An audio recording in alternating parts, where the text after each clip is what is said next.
সেগুলো কি আপনার? হ্যাঁ আমাদের। কতগুলো জমি এবার আবাদ করছেন? 2 বিঘা। 2 বিঘা জমি। ভুট্টাতে কেমন লাভ আসছে কেমন? আগে তো লাভ আসছিল, এবার লস। ভুট্টার বাজার কম। কম 1300 টাকা মাত্র বেচছি বস্তা। এর আগের বার কত বেচছিলেন? 1800 টাকা। 1800 টাকা, এবার 1300 টাকা। মানে অনেকজনে তো অনেক কিছু চাষ করে, তা আপনি আবার ভুট্টা লাগিয়েছেন।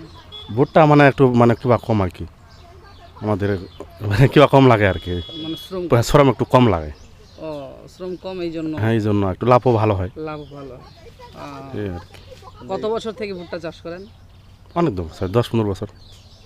যেই মানে একই জমিতেই মানে ভুট্টা বারবার লাগানো হয়, ভুট্টা ফলন হয় ভালো? ফলন ভালো হয় না একেবারে, 2-1 বছর পর পাল্টালে অন্য কিছু দিই, গম দিই, মরিচ।